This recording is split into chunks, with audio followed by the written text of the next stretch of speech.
We're back. Welcome back, ladies and gentlemen, for Season 2 of the Chat It Up podcast. As always, I'm your host, Shooter, bringing you interviews, news, and reviews about all things Upper Peninsula of Michigan. I hope you all are as excited for Season 2 as I am. I really missed putting out the podcast and interviewing people. The last few months of my life have been crazy busy. All in a good way. Busy is definitely good. But now that hunting season and the holidays are over, things have started to slow down a little bit here, so now I'm back in the swing of things. I've been working hard in my time off, though, kind of making notes, contacting people, and really planning out my second season. So I hope you guys enjoy this as much as I have kind of planning and plotting this out. I've really been kind of racking my brain and trying to work hard to come up with some cool stuff. So the format for Season 2 is going to be a little different than Season 1. I'm just really going to kind of be getting rid of some of the fluff that I had in my prior episodes.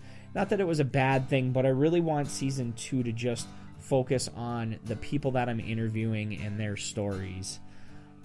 So I'm still going to do This Day in Yooper History, so that's going to stay, but you'll see a few of the other segments I'm going to table or shelf for now. Who knows, we could come back to them at some point, but for Season 2 I won't be doing them. So other than that, let's just jump right into things here. So we'll start off with This Day in Yooper History, which is February 13th. And it's brought to you by the good folks at pasty.com. That's pasty.com, and the Pasty Central Facebook page. So here it is, February 13th, this day in Yooper history. February 13th, Pasty Central Day in History. Born on this day in 1923, Chuck Yeager, test pilot, first person to break the sound barrier in 1947. Along the way to that milestone, Yeager became part of a talented crew of aviators that included a young man from Michigan, Ivan Carl Kinchlow Jr.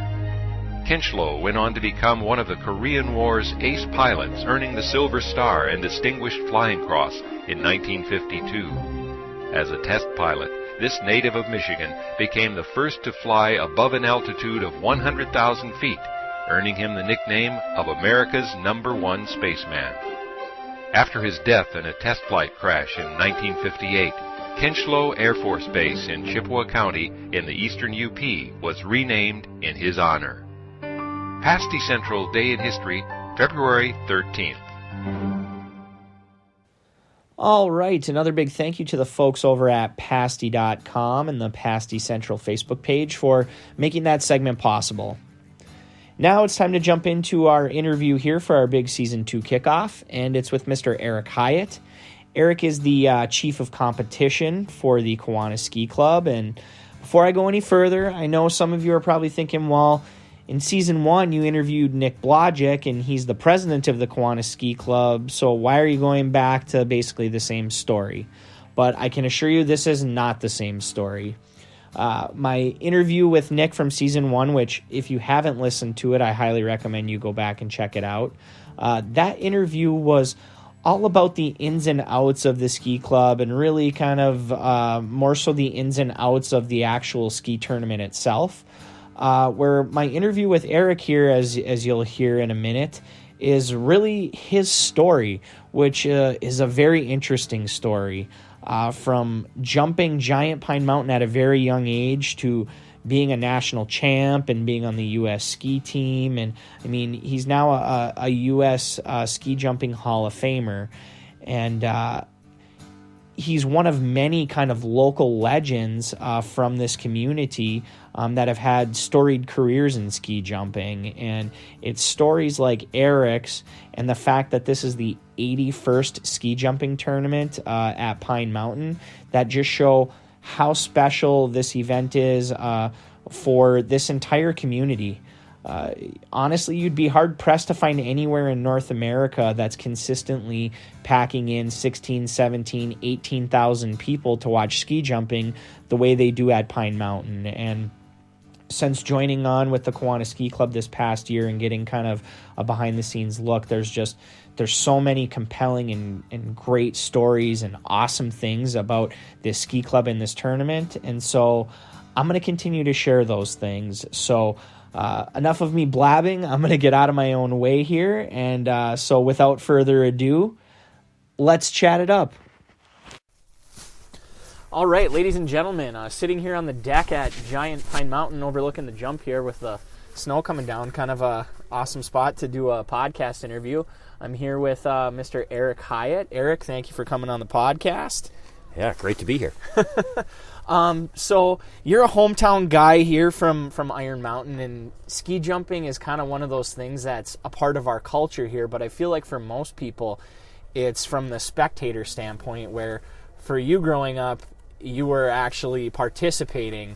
Can you talk a little bit about kind of how you got into actual ski jumping living here in Iron Mountain? Sure. So, my father was a ski instructor at Pine Mountain, and so my babysitter when I was probably 3 years old on was the chairlift over at Pine Mountain. Oh, okay. Every Saturday and Sunday. So learned how to ski over there. My dad was also a ski racer, so I started ski racing, but they always found me cutting practice, and I'd jump the fence behind us, and I'd end up over on the smaller jumps. Sure. So eventually he just said, well, that's clearly what you want to do, so let's go ahead and try that. And, back, this would have been in the 70s, community schools actually had 3 jumps out at City Park. Oh, okay. And so every Thursday evening there was the Mini Mite, the Mighty Mite, and I can't remember what the 30 meters name was. Myron, yeah, the Myron. Yeah, and so you got blue, red, and yellow ribbons every night, and you progressed up. And so from there, you would travel up to Ishpeming and maybe Westby and some central Wisconsin places. If you were successful there, you'd migrate over to Lake Placid, maybe in Steamboat or Park City, and then a couple places in Canada, and successful there. Then it translated into Europe, Scandinavia, Japan, and some other places. Sure. So it was a slow progression, but I mean, skiing has been here in this community for quite some time, and I think this is our 81st year as far as the tournament goes. 81st year of the tournament. Now, you talked a little bit about hopping the fence and coming over here to the little bit bigger jumps. They're kind of forgotten by time a little bit here. Mm-hmm. So there was kind of a youth ski jumping program really at one point here then, correct? There was, yep. It's, I think probably Iron Mountain was maybe 3rd or 4th to have plastic on a hill for summer skiing. And so the 40 meter now that you can see, as you can see, time has forgotten it. There's pine trees located in there, but the club had laid down plastic from Germany in there, and we could ski all summer long. And so at its peak, probably in the 70s, there had to be 20 of us that would travel around the Midwest. Wow. As time has progressed, there's a lot to compete for children's attention or kids' attention, whether that be basketball, whether that be hockey, right? Yep. So it's we're not winning the battle, I guess, from a ski jumping perspective and attracting attention. Right. Yeah, there's definitely enough things out there to try and kind of for sure. pull that attention in. Now, you said you kind of started in the late 70s or in the 70s. 1986 was a big year for you when you were 13. Can you talk a little bit about that? I believe was that your first time riding Giant Pine? It was. So, ski jumping is this progression. I call it, a good analogy would be boiling the frog, right? You put the frog in cold water on the stove and you slowly turn it up and the frog doesn't know he's being boiled. Right. Start out on a 10 meter, you go to a 20 meter, a 30 meter, and the next thing you know, you're on an Olympic size hill. Sure. So I was, I was 13 years old when that happened, and there was at that point that was a bit unusual. Now it's not that unusual to have a 13-year-old ski a hill. Okay, I was going to say that seems young to me, but I guess that's just from me not knowing what is or isn't the norm as far as jumpers. Yeah, so that was not, but now it's no big deal. But okay. The club had made the decision that I was a little bit too young. I had come up through the junior program, and no one really knew that much, and I had to go sell my case as to why I was able to do that. And so the first day, I remember, we took 6 jumps, and on the 6th jump, I did what you called tipped over, which means skis went underneath me and I landed on my head. Wow. Knocked myself out. Didn't ski the rest of the week. There was a little bit of a I told you so, you weren't ready. Sure. And watched on Saturday some of the kids that are my competitors from various spots win the junior tournament, and I knew that I could beat them. And it drove me nuts enough on Saturday night that I grabbed my skis the next day and on Sunday and took a couple of jumps and was fortunate enough to win the junior event at 13 years old. Awesome. That's legendary, especially with the crash ahead of time. When you kind of talk about, the frog in the boiling pot doesn't realize, when you get up there, is there any element of fear, or do you have to block that out to do what you have to do? What goes through your mind when you're up there before you're about to take off? Yep. So it's mental toughness is it's just it's like any sport, right? And all athletes can develop to the point where they can dryland train, broad jump 3 meters, or Sure. or standing jump over something that's 5 feet high, right? Yeah. Body fat gets under control, coordination, all of that. But at that point, it's mental toughness is what Okay. it is. And as you're a young skier and you're progressing, each one of those new benchmarks, like a 60 meter, a 70 meter, is a little bit scary. But after that first jump, it goes away. Okay. The moment your brain is afraid or nervous about something, danger factor goes up, and you're certainly not going to be competitive. So you have to be mentally tough and Sure. practice your trade. So everything is it's just happening, right? It's muscle memory. Right. But the moment that changes, you're usually on the downhill slide from a competitive perspective and a safety perspective. Okay. So a couple of times you've kind of mentioned that natural progression. So by the time you hit around age 16 or 17, I think at the end of the 80s, you had a chance to be a part of the U.S. ski team, right? Mm-hmm. Can you talk a little bit how that kind of came together? Yeah. So, right around 13 years old,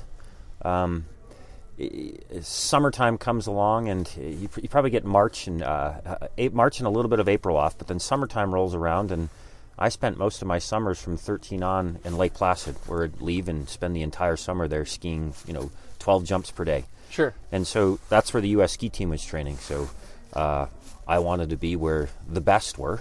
And as I was 13, 14 years old, and most of those guys were in their 20s. So when you surround yourself with folks that are better, you progress faster. So, Sure. So at a relatively young age, at 17, I was made the U.S. ski team, and so that was great. I was able to travel Scandinavia, Japan, Europe. Before the wall came down in Eastern Europe, we got to see some pretty cool things, right? Yeah. So from 17 till about 22, I think was kind of my window, and it was Sure. It was a nice progression. I had good mentors too. I had guys that were 22, 24, 25, and I was the youngest. Yeah. And even at that transitional phase, we've got an Olympic ski jumper here, Mark Konopak. Yeah. He was, for better or for worse, my mentor. I say that jokingly, only he would get that. But so you just had guys that had done it, seen it at World Cup level, Olympic level, World Championships, and they helped me along. Sure. How do the events across Scandinavia and Japan, Germany, Europe, how does that compare to what we do here at Pine Mountain? Mm-hmm. So it's one of the Federation of International Skiing's favorite things about this event, Continental Cup. There's a Continental Cup, and starting in early December, every single weekend somewhere on the globe, all the way to the end of March. Usually finishes, I think, in Slovenia. So at those events in Central Europe, from a Continental Cup perspective, which really correlates to AAA baseball, this is the feeder system to World Cup or Olympic Games. Sure. Right? The kids that we see skiing here are the ones that you'll see at the next Olympics oftentimes. And so what we have that's unique here is, the crowds are 12 to 18,000 people. So we have World Cup-like crowds. And so these young men and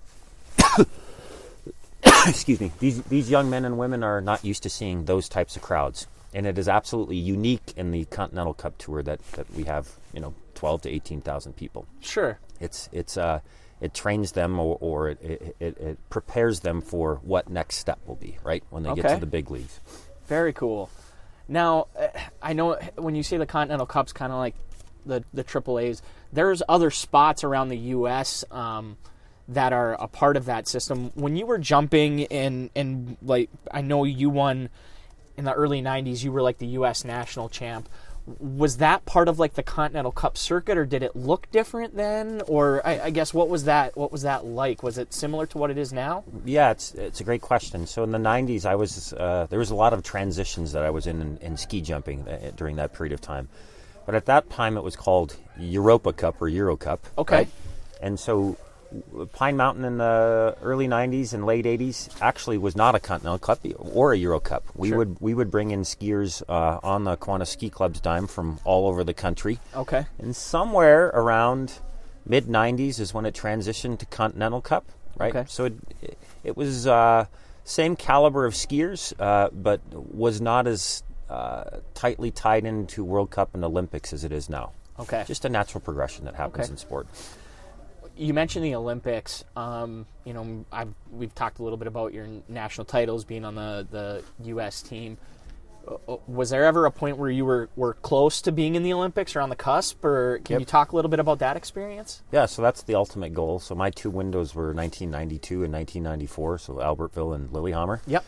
And so while you're competing, typically it was 2 locations, 4 events, combined total.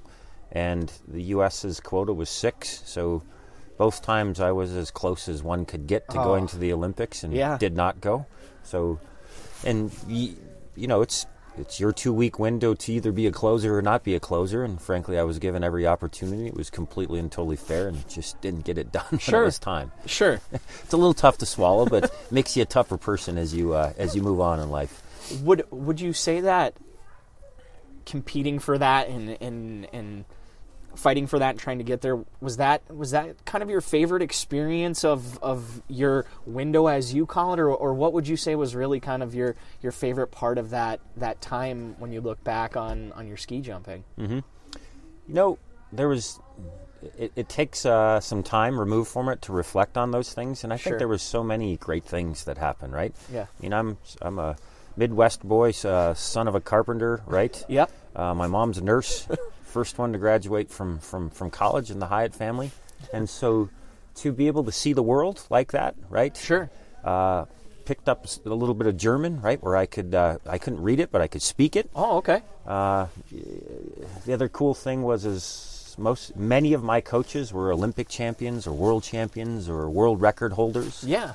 As you looked at some of the other sports psychologists, I mean, these were guys that were Carl Lewis's sports psychologists, and so you didn't really understand what was going on while it was happening, but as you reflect back and think about that, there were some pretty cool things that a boy from Kingsford, Michigan got to experience. Absolutely. Because of ski jumping. Yeah. So I don't know that there's one thing, but there's many things. Okay. That helped shape me for better or for worse, right? Sure. And I think there's mostly good things that came out of that. Yeah.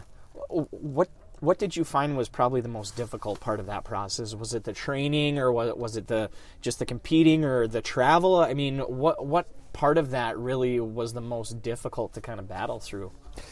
When you're passionate about something and that's what you want to do, it doesn't seem like training or work. I mean, we took off a month per year, and frankly, in that month that we were off, I was bored out of my mind and training to begin to train. Yeah. And we would, move to Lake Placid right away in May, and we'd jump 8 times in the morning, forced nap at lunchtime, jump 8 times in the afternoon, and then go physical training for 2 to 3 hours. Wow. Eat dinner, and then you'd go back to the gym just because you were bored. So it didn't seem like hard work. It just seemed like what you had to do.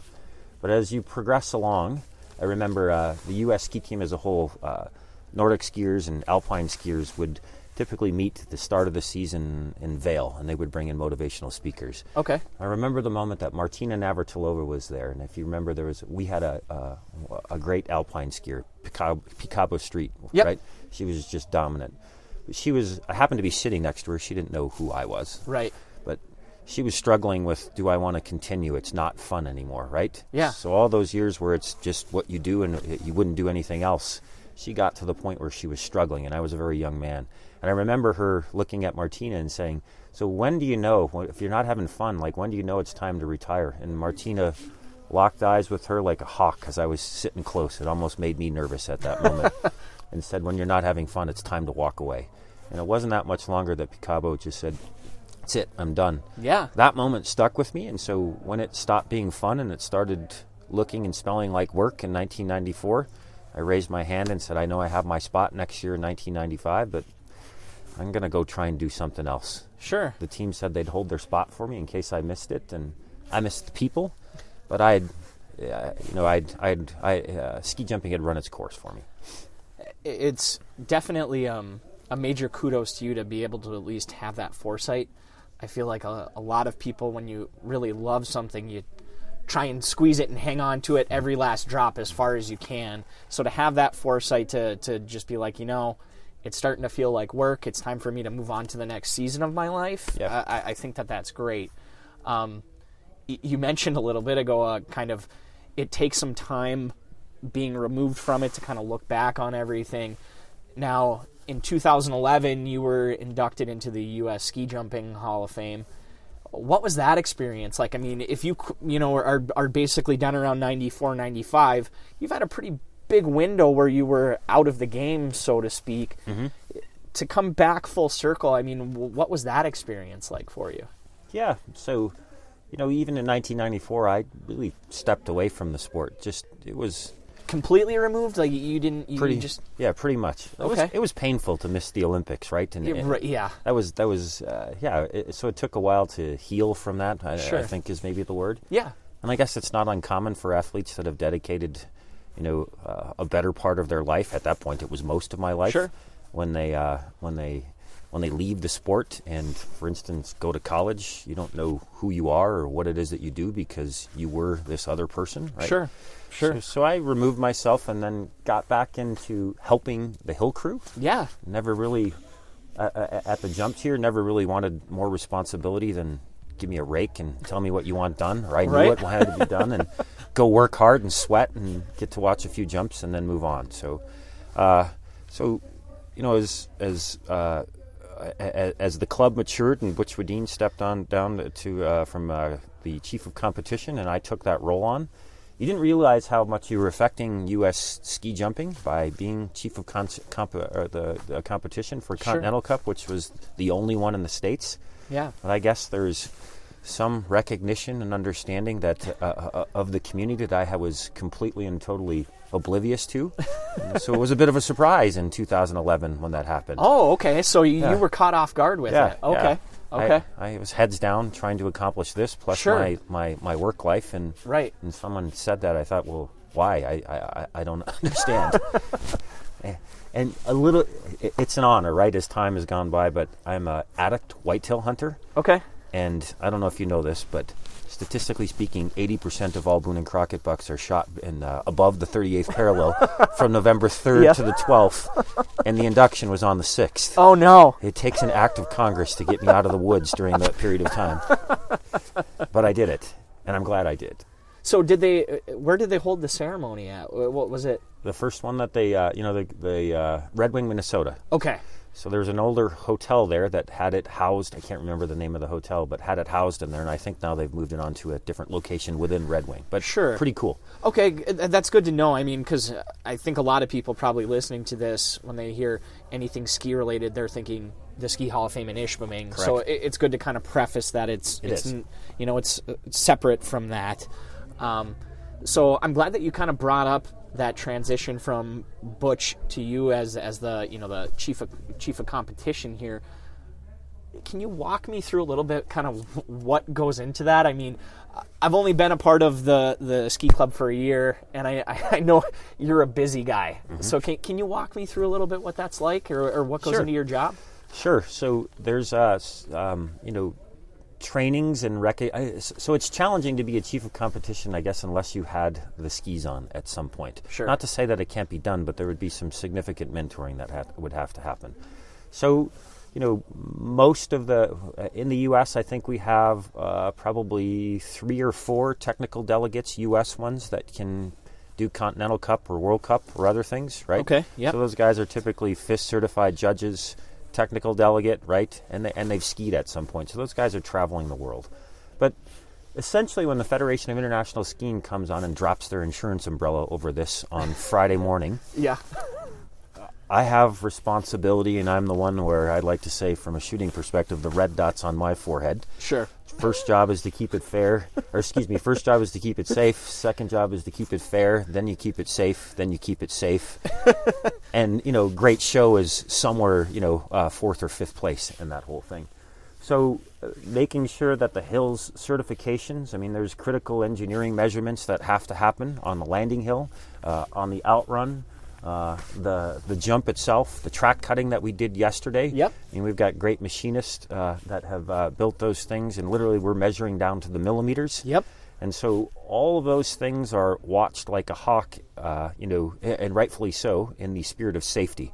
So we have to make sure that our hill crew is aware of this and make sure that we're up to certifications, and should bad weather happen, or whether that be snow, wind, wind you can't really do much about, but right. Snow or warm, we have to have backup plans for backup plans for backup plans. So everyone laughs at me when I come down here. I'm making my notes all the time and biting my fingernails, but right. You're preparing for checkdowns on when something goes wrong, right? Yeah. Staring at weather and coming up with how you're going to handle that. And you get to Sunday afternoon after the competition, and they say God doesn't give you what you can't handle. And I can't handle much more on Sunday. Typically, I go home and sleep for 20 hours and curl up into a ball. I can imagine. It's got to be very, very stressful. Yep. Because you can't control the weather, so all you can do is be in a reactionary mode instead of getting out in front of it. You talked a little bit about your crew. In my opinion, one of the things that makes this tournament so special is this crew is all volunteers. Mm-hmm. And it's not a huge crew. That's been the most eye-opening thing for me being a part of the Kiwanis Ski Club, for this year, is you really have maybe 15 or 20 really dedicated guys. Correct. Obviously, I have nothing to go off of with other sites throughout the U.S., but I feel like that's got to be pretty unique. Yep, it certainly is. There are people like Lenny Walters, right? Dave Marcini, Bruce Pepin. These guys have taken weeks and sometimes weeks of vacation to prepare this, to go come up here and work. Sleeping here overnight. Yeah, don't leave for 7 days at a crack, right? Yeah. And our only currency to be able to pay these volunteers is okay chili, not so great pizza, stale beer, and we got dish TV. Yeah. So I don't think the MBA program at Harvard Business School could teach you better than this on how to motivate people. Right. When the snow comes in and we say, okay, well, we're going to sit down and rest and let the storm pass, but I'll meet you back up there at 10 o'clock at night at minus 10 degrees, and we have 7 hours of work to get done, right? Grab a shovel. And you go up there as the person that's in charge of this because you made commitments to Europe the next day that will be ready by noon, thinking, I wonder if there'll be 5 people, and the trucks just start rolling in. People have got headlamps on. Yeah. There's young men from high school, Iron Mountain and Kingsford, that their parents are dropping them off in the middle of the night, and you get an army. It's emotional just to think about that. Absolutely. Right? Absolutely. I don't know that it happens everywhere, but I feel like it's pretty special. I would agree completely, and the community is behind you when you see stuff like that. And as we're sitting here talking, people are setting up their shelters. We've had people setting up for 2 weeks ahead of time. It's something that this community cares about greatly. So our tournament this year is coming up. We're going to have the competition is on the February 15th and 16th, correct? Correct, yep. Okay, so our trial round will be Friday the 14th, right? Correct, yep. Okay. We're also going to try to hold, we're not obligated to, but the skiers would come in Wednesday, whatever that date is, flying in from Europe and Scandinavia. So what we are going to try to do, weather permitting, is we'll have 10 o'clock till noon, we'll have half the field, so we'll take our 10 countries and go 5 and 5. Sure. Give 2 hours over in training in the morning from 10 to noon, small break, and then the other half of the field will come out from 1 to 3. Okay. We find that that's great for the community, right? Buttons aren't required. People get to say, hey, this thing's ready to go, and it typically drives up button sales. Sure. Are the conditions looking like they're going to be pretty good for the weekend? It can Everyone's change on a dime, but... Everyone... I don't know, I'm feeling like the old bull in this right now. Everyone's looking at their Weather Channel app, and and saying, "What do you think about Sunday? The wind's going to be high." And I said, "I don't think too much about Sunday right now. We'll take this step by step. Sure. As it gets a little bit closer and those predictions become a bit more anchored in fact versus theory, then we'll deal with those." Okay. And we're pretty good at dealing with those. There isn't much that Mother Nature can throw at us that we haven't tangled with. Yeah, I would tend to agree. So the big talk has been a potential World Cup here at Pine Mountain. A lot of that, obviously, is kind of hedged on the Great Lakes Sports Commission. I know a lot of stuff is currently in the works almost as we speak. Do you care to talk a little bit about that and kind of where the future is kind of headed for not only the Kiwanis Ski Club, but Pine Mountain in general? Yeah, sure. So, 81 years we've been doing this on this jump, and, through local contractors like Baco Construction and Champion Gunlock and Coleman Engineering, we've put capital investments of, $50,000 here and $30,000 a year that were required, right? Sure. Each and every year. Yep. But we haven't really done much to the scaffold, besides new wood in a very, very long time. So as this sport has progressed from a technology perspective, right, from a technique perspective, so have the hills or the venues in Continental Cup and World Cup. Typically, they're the same. If it's a Continental Cup, it's a World Cup venue, right? Yeah. Or former Olympic venues, once the Olympics have passed, are oftentimes Continental Cup. So we haven't been keeping up with the Joneses, so to speak, as far as what we've done from a safety perspective and technology perspective.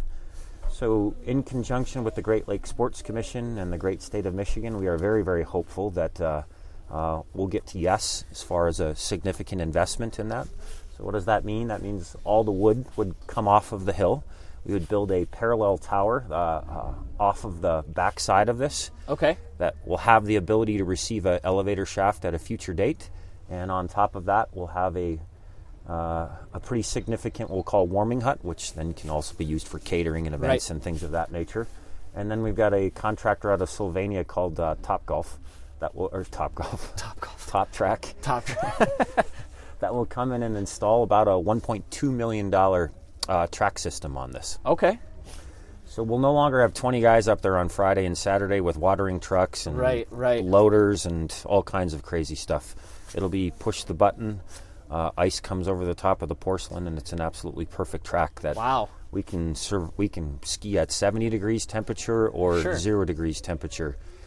So it's going to be a pretty significant makeover, and it frankly has to happen. Like we've been on a 5-year get well plan with the Federation of International Skiing, and so that the time frame has come and gone, and now we have to do the final steps, which are the largest steps from a capital investment. Has to happen. Yeah, and I know we added the Springer Village, as we're calling it, up there now, so we have a place to house the teams. Yep. So that was awesome to see this year. So we're making baby steps, I feel like, towards that. Yep.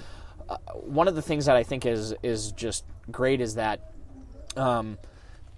with the Great Lakes Sports Commission is them realizing what a special thing this is, not only for just this community, but for Michigan in general. So for them to be able to give us essentially this opportunity for a loan, because I know there was some confusion there that it was thought that this was not a loan and that it was going to be a grant, but it is a loan for us to basically kind of keep up with the Joneses and really make this into something special. So I know that the conversation is still kind of ongoing and that kind of changes day by day, but are you feeling kind of positive about where that's headed? Yeah, so there's between, the local banks, some of our local politicians, local contractors, and some of the club members. It's a pretty challenging thing to get to yes. There's essentially 5 parties that have to like what's going on. A lot of irons in the fire. 5 parties essentially have conceptually got to yes, and so the big moment will come next Thursday when the Great Lakes Sports Commission votes. Sure. And so we're hopeful that all 5 parties are happy and we can get to yes. And what great would look like then is it wouldn't be too long after that steel would be getting ordered, and as the ground thaws in April, we'd be in the ground and full-blown full schedule or full pace construction schedule run by Champion Gunlock, and what great would look like is next November the crown jewel is done. Yeah. And ready for its first test run as a Continental Cup next year. As a Continental Cup next year. Now, the echo of that decision is huge in my opinion, because, I mean, you mentioned before maybe 16 to 18,000 people are here on a Continental Cup year. If the World Cup is coming to town, I mean, we're talking well over 20,000 people, right? I mean, it's big for this community from an economic standpoint, wouldn't you say? Oh, it absolutely is. I mean, I think as the Kiwanis Ski Club was building their business plan to, compete for the Great Lakes Sports Commission's attention, their charter is to grow tourism, to grow dollars in the UP. So there's a lot of people that would love to be in the spot that we are. Sure. But we, as Dickinson County and others worked with us, the Pine Mountain Ski Jump is the in the state of Michigan, remove all professional sports. It's the 6th or 7th largest event in the state of Michigan. Right? Wow. So it says something here in the Upper Peninsula of Michigan. And so as World Cup comes along, the number of skiers and folks that are involved just from the Federation of International Skiing probably triples. Okay.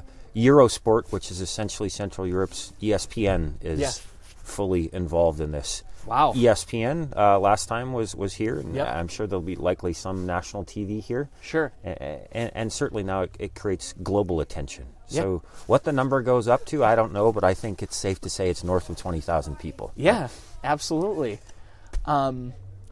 We've kind of checked off all the boxes that I had of things I really wanted to talk to you about. Is there anything else that you felt like you wanted to add or maybe kind of throw in there that I left out or you think that I didn't hit on?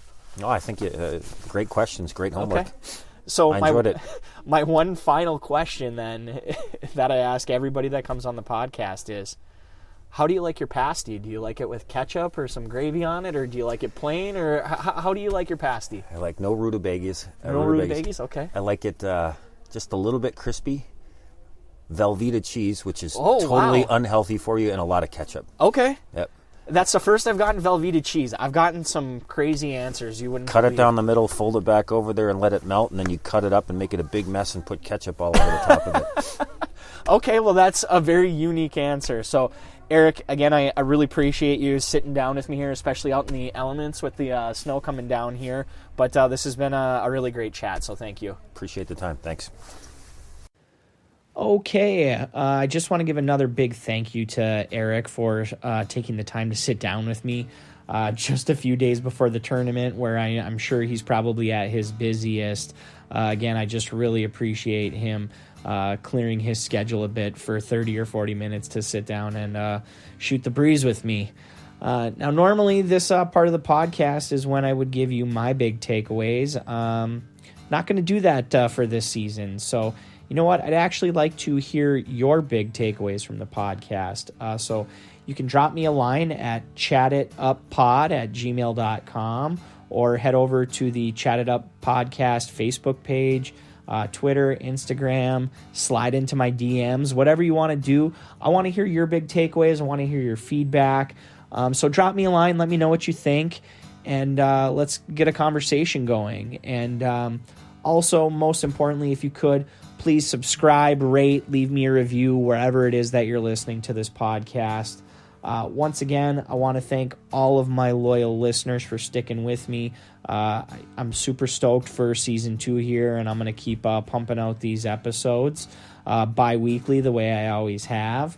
And if you're still listening by this point, which I know some of you turn it off, some of you don't, if you catch me at ski jumps this weekend, if you use the password, which the password is SpringerCome, I may have a Chat It Up sticker for you to give away. So if you see me around at ski jumps, use the password. I'll know that you listened this far into the podcast, and you can get some swag out of it. So again, thank you all for tuning in. And as always, keep your chin up and your eyes forward.